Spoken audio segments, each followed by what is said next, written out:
let's talk about how much land you own.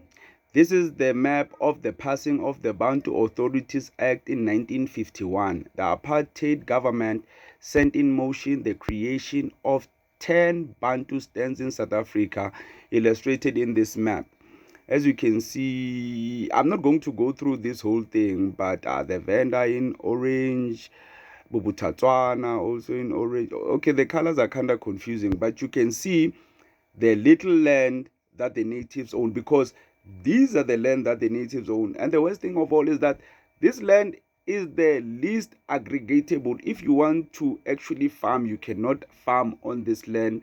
And they made sure that all this land is far away from the metros or the cities.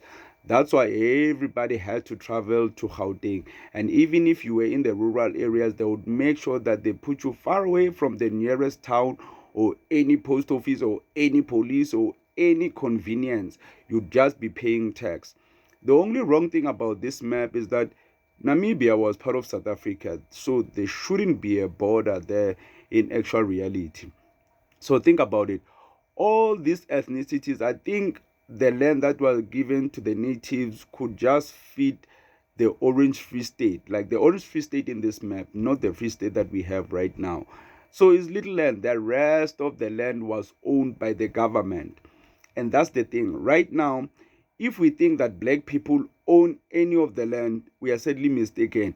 The ANC is the one that's counted among statistics when they say maybe 80% of farming land is owned by Europeans and the rest of the land is owned by the natives. It's usually government.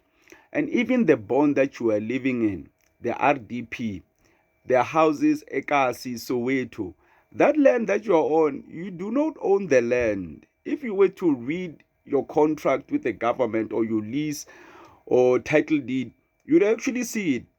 They still own the land. The government owns the land that you are building the bond on. When it comes to the bond, it might be the bank. So the land is still not owned by the natives to this day.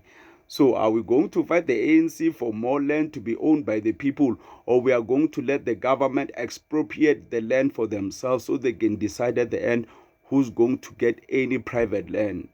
It's really curious, isn't it?